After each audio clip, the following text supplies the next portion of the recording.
Hey guys, welcome back. I'm Rosa and I'm Lipstick and Linguine and I try out all of the makeup so you don't have to. I am so super excited to be making this video today because I'm drinking a cherry coke and showing you the Naked Cherry If It Actually Doesn't Reflect Everywhere palette. This just arrived, my mail just arrived. I've been checking all day. Actually had it sent to work to make sure I didn't miss it today. And they were pre-selling these at Mecca Maxima on Sunday. It is now Tuesday. I've just rushed home because I couldn't wait to have a look at it and have a play with it and then show you what it looks like, how it performs, and give you some opinions and some first impressions. So if you're interested in finding out all about this palette, then please stay tuned. Okay, I wanted to give you a nice up close and personal look at this palette, so check this out. Okay, and here we are. Here is the outer cardboard packaging. You can see it's this pretty kind of muted color. On the side here we have, what is this? The ingredients in English, but it's also the eyeshadow palette in lots of different languages. Really pretty, like it's very, very reflective. Then on the back we have an indication of the shades. And here we go. Naked Cherry is right for the picking with 12 all new sweet and tart cherry hued shades, including shimmering pinks, warm peaches, and deep burgundies. And here is the inner. Oh, that is so pretty. Can you see what that looks like? You can see that the cherries are in there. It's similar to the Heat palette in that we've got that perspex going on. So it's not the metal tin anymore. And you can see it's highly reflective, really pretty. And then opening up, here are all of the shadows. Wow.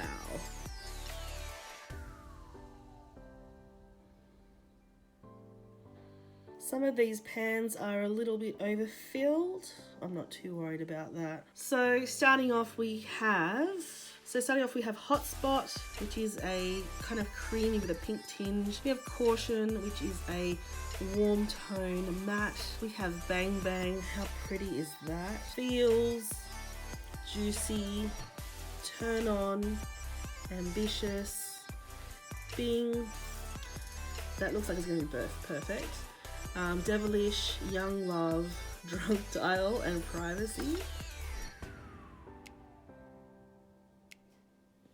The brush is also really pretty too. So you've got a clear handle there, and then the standard kind of blending brush and a pencil tip brush there. And so here we are. It's really pretty packaging, isn't it? So as you saw, here is what the palette looks like. I think it's a really good mix of pinks and some oranges and then some other kind of neutrally colors. I know when this got released and the shades were shown on Instagram, a lot of people were like, well, where are the reds? I can understand why people have said that because the tones are quite muted. But having said that, we have to remember this is a Naked palette, and I think we were kind of spoiled with the Heat palette. So last year we were given the Heat palette, and so we were given all these really fiery, rich colors. But we have to remember that these Naked palettes are essentially neutral palettes that are supposed to be very, very wearable for lots and lots of different people. And as much as you and I probably wouldn't shy away from some really bright eyeshadows, there are a lot of people who just wouldn't wear a bright red eyeshadow. So what we're given instead, I'm going to take this brush out, is a palette that, you know, most people could get some use out of. So up this end we do have lots of sort of much more pretty and wearable shades, and then down this side we've got those shades that are a little bit deeper and darker. Now on first glance, this palette reminds me a lot of this palette here, which is the Berries palette from the very affordable BYS. Which is funny because this palette has always been said to be a dupe of this palette that we're all very, very familiar with. So, I mean, if you look at these two palettes together, there are some distinct similarities, but I think there's also enough difference there that they're not absolute dupes for one another. I really love the Anastasia Modern Renaissance, but one of the things that kind of stops me from using it quite often, and I say this as someone who 95% of the time has to go for quite a natural kind of work appropriate look, is that sometimes these shadows go from 0 to 100 in one application. They're not what I would say are buildable shadows. They're very much like put them on, fluff them out of it, and you've got wow, amazing color. So what I'm hoping for from this palette is almost, I'm not saying I don't want it to be pigmented, but but I'm saying that I want something that's actually quite buildable. But what do you think? Do you see a lot of similarities between these? So it looks like there's a nice range of shades in there. I feel like these shades in particular are ones that I really am drawn to, and I would be able to use them like on a daily basis. And then these ones over this side are the ones that I would use for more drama, for a night out and all that sort of stuff. But should we get to swatching?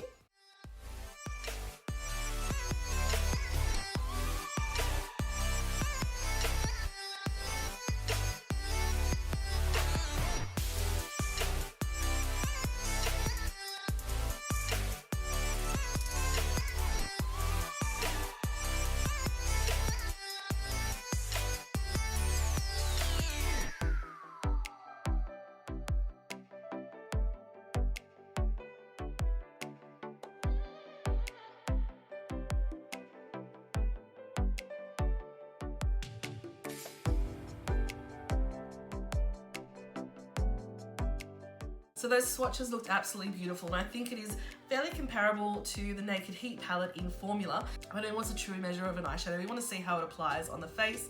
So let's get to creating something on these eyes. So I've scooted in just a little bit. I am using natural light, so I'm going to try and do something really, really quick because the light is fading. It's already 4 o'clock. And I want to use natural light for this so you can see how these apply. I'm going to try using the brush that came with the palette. I think it's a really pretty kind of brush this time. I don't know if you can see that. It's actually transparent. And we'll see how I go with applying these with this brush, and if things don't work out, then I've got a whole bunch of other brushes to use. I'm going to grab that shade first of all. This is Hot Spot, and I'm going to lay that down all over the lid. And this shade seems to be quite pigmented. Can you see that? It's given quite a lot of light. I have to say, I really, really wish that this was scented. I know that it's really childish and all that, but cherry is just my favorite. Like if there's like lollies or something that I'm gonna choose, I'm always gonna choose the cherry flavor. Okay, I just wanted to show you that there's a little bit of kick up there. It's actually quite a soft shadow. So our eyes are nice and primed now. The next shade I'm gonna pick up is Juicy, and again, let's see how that goes. Oh, there's quite a lot there. I might be wrong, this might not be buildable. This might just go full action straight away. Let's have a look. Oh no, as I was hoping, we've got buildable colour. But this brush is not doing it for me. I'm gonna grab a Zoeva Luxe crease brush instead and pick up Juicy and work. Okay, that's made such amount of difference already, just having the right brush or the brush that I enjoy. There were no cuts there. You saw how quickly that just blended out. This is what I was hoping for. I was hoping for blendable, pretty color. Instant prettiness, instant lift, love it. I'm gonna add some more. Let's go a little deeper. There's a little bit of fallout there, but it's fine. I'm gonna pick up a Morphe brush, and on the other eye, let's just do 2 looks at the same time because I'm not going anywhere. I'm gonna pick up Field, which is like a dusty kind of pink color. Let's see how that goes in the crease. Ooh, that one there had lots and lots of kick up. These mattes are seriously soft. All right, so let's apply that one now in the crease on this side. Let's see the difference. Oh, okay, this comes out looking a lot brighter pink than it looks in the pan. It looks so muted in the pan. Okay, so wow, so that is a lot deeper than it looks in the pan. In the pan, it looks very soft and muted. I like both of those. Which do you like better? I think I prefer this one. Next I'm gonna pick up this shade here, which is one of the ones that I was most excited for. This is called Bing. But I have to say, having a look at it, it looks like it's not very well, like it's not even. I don't think it's glued down very well, so I'm gonna be careful with that. I'm just gonna use that same brush as before, and I'm gonna put that right in the crease. Just using really, really light touch. And I'll just pick up a little bit more, and again, just right in the crease there. Okay, I really like that. I'm gonna pick up some more of that Juicy and just blend out a little bit more. On this side here, I'm gonna pick up Devilish, which is probably the most red of all of the colors, and concentrate that kind of on the outer corner. And I feel like this one's gone a little muddy. This whole eye, I don't think I did a very good job of blending. I think the shadows themselves are actually really nice. I'm gonna grab some caution, and I'm gonna just clean up the edges because I don't like the way that looks. Oh, that's softened it up so much, yay. I'm gonna do the same to the other side actually. On this side here, I'm going to keep it very light, very pretty. I'm going to pick up Bang Bang, and I might just pick that up on a flatter style brush. Not much. Okay, I'm going to pick that up on my finger. It's actually quite a stiff kind of shimmer shade. The mattes are so soft in this, but the shimmer that I've just tried is quite stiff and not very pigmented, that one, I have to say. I'm gonna wet my brush and see how we go with that. Okay, that's a lot prettier. That's worked out a lot better, but a lot paler than it looks in the, it's a lot paler than it looks in the palette. Let's just soften that up a bit. And I'll grab a little bit of Juicy and just stick it straight under the eye.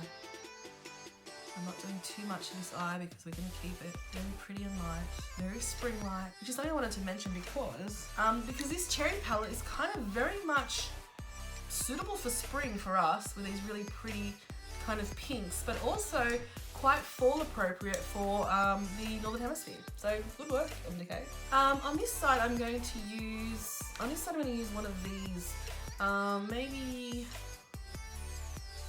Young Love. That looks quite pretty. That's a really pretty shade. Again, I'm gonna use this wet on the lid and see how we go.